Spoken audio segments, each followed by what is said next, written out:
2026 has already given us no shortage of spectacle.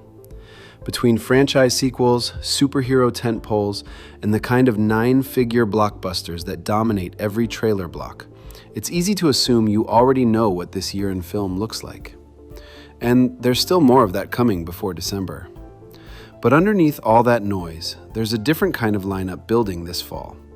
Auteur-driven projects, genre swings from directors stepping outside their comfort zone, and adaptations that have been quietly gathering serious buzz on the festival circuit without ever cracking the mainstream conversation.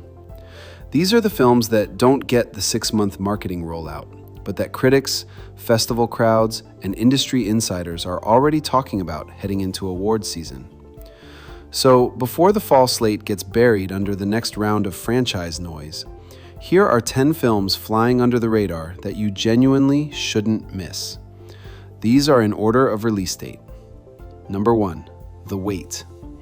A Depression-era survival thriller with a killer premise.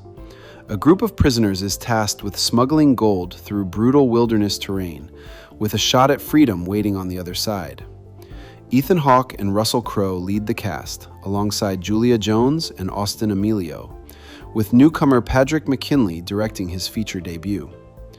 The Wait has already played Sundance and Berlin to strong reviews, and the early buzz is drawing comparisons to Sorcerer and The Revenant. High praise for a first-time director.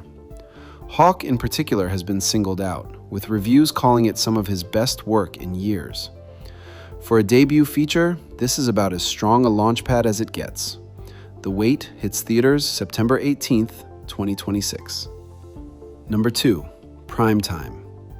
Lance Oppenheim, the documentarian behind acclaimed non-fiction work like Some Kind of Heaven, makes his narrative feature debut with Primetime, a biographical thriller digging into Chris Hansen and the rise of To Catch a Predator. Robert Pattinson leads, joined by Merritt Wever and Skylar Gisondo. What makes this one worth watching is the combination. Pattinson continuing his run of fully committed, transformative character work, and a filmmaker with a documentarian's eye turning that same observational instinct on a true crime-adjacent media phenomenon. It's the kind of premise that could go in a lot of directions: satire, indictment, character study, and Oppenheim's background suggests he'll find something sharper than a straightforward retelling. Primetime premieres at the Venice Film Festival, with a theatrical release following on September 25th, 2026. Number 3, Digger. Alejandro G. Iñárritu takes his first ever swing at comedy with Digger, a black comedy following the most powerful man in the world, played by Tom Cruise, as he scrambles to spin himself as humanity's savior after accidentally triggering a global catastrophe. The cast around him is stacked with heavyweights: Riz Ahmed, John Goodman, Sandra Hüller, Jesse Plemons, and Emma Darcy. This one's worth watching for a few reasons. It's uncharted territory for Iñárritu, who's built his career on heavy, prestige dramas like Birdman and The Revenant. It's shot on 35mm VistaVision by legendary cinematographer Emanuel Lubezki, promising the kind of visual craft you don't usually get in comedy. And it puts Cruise in a register we've genuinely never seen from him before. That combination alone makes it one of the most unpredictable, closely watched releases of the fall. Digger hits theaters October 2nd, 2026. Number 4, The Social Reckoning.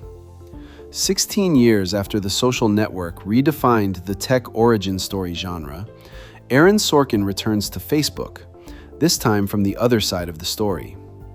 The Social Reckoning centers on whistleblower Frances Haugen, the former employee who leaked internal documents exposing what the company knew about the harm its platforms were causing.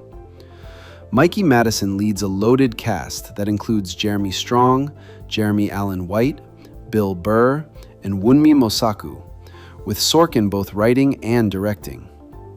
Given Sorkin's signature rapid-fire dialogue and knack for turning corporate maneuvering into gripping drama, this feels less like a cash-grab sequel and more like a genuine spiritual companion to his 2010 classic, trading the founding of an empire for a reckoning with what it became. The Social Reckoning hits theaters October 9th, 2026. Number 5. Whalefall.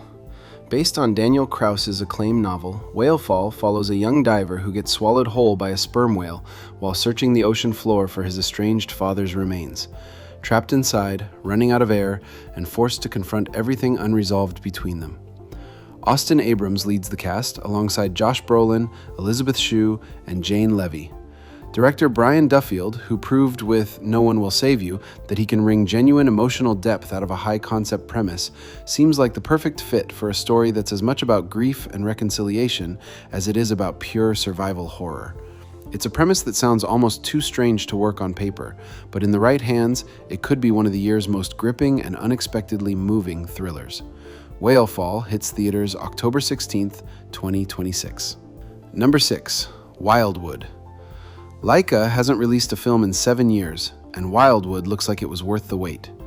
Studio CEO Travis Knight steps back into the director's chair for a stop-motion adaptation of Colin Meloy's novel, following a girl who ventures into a hidden, sentient forest on the outskirts of Portland to rescue her kidnapped brother. The voice cast is stacked, featuring Peyton Elizabeth Lee, Jacob Tremblay, Carey Mulligan, Mahershala Ali, Angela Bassett, and Awkwafina. Given Laika's track record with Coraline and Kubo and the Two Strings, this is exactly the kind of handcrafted, painstakingly detailed animation that no other studio is doing at this scale. A return to form for one of the most distinctive visual styles in modern film. Wildwood hits theaters October 23rd, 2026. Number 7. Wild Horse 9. Martin McDonagh, the mind behind The Banshees of Inisherin, writes and directs this dark comedy set in 1973, just before the Chilean coup d'etat. CIA agents Chris, John Malkovich, and Lee, Sam Rockwell, are sent from Santiago to Easter Island by their bureau chief, Steve Buscemi, and against the backdrop of the Moai statues and rising political unrest, Chris's connection with 2 rebellious local students sends the mission into dark, unpredictable chaos.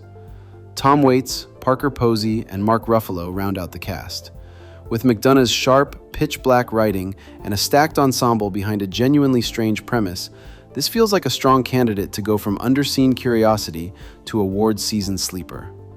Wild Horse 9 hits theaters via Searchlight Pictures on November 6th, 2026. Number 8. Godzilla -0.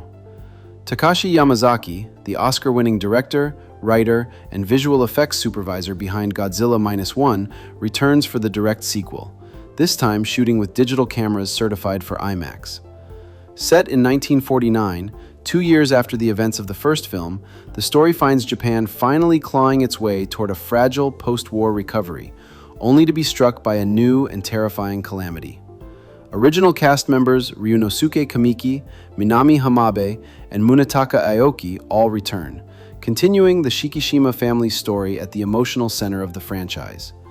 Given how -1 became a genuine critical and award season phenomenon, a rare feat for a kaiju film, expectations for this follow-up are enormous, and Yamazaki returning to both write and direct only raises them further. Godzilla -0 opens in Japan on November 3rd, 2026, Godzilla Day, with a wide North American release following via G-Kids on November 6th, 2026. Number 9. I Play Rocky.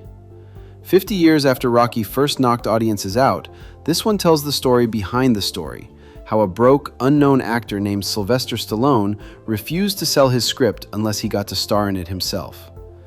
Anthony Ippolito steps into the role of young Stallone, backed by a cast that includes Stephan James as Carl Weathers, along with Matt Dillon and Anna Sophia Robb. Behind the camera is Peter Farrelly, the director of Green Book, bringing his knack for crowd-pleasing, awards-friendly true stories to Hollywood's most famous underdog tale. Timed deliberately to the 50th anniversary of Rocky, this is the kind of making-of story that hits just as hard as the film that inspired it. A real-life triumph of grit and self-belief that both die-hard Rocky fans and anyone who loves a good Hollywood origin story will want to see. I Play Rocky hits theaters in a staggered release beginning November 6th, 2026, expanding wide on November 13th. And finally, number 10, Werewolf. This is basically the film horror fans have been dying for since Nosferatu. Eggers is back in the director's chair, and he's bringing a killer cast with him.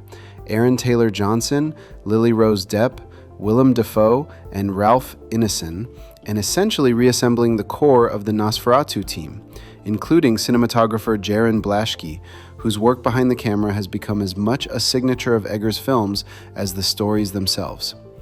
Set in 13th century England, this one's a gothic werewolf tale steeped in genuine medieval folklore and dread.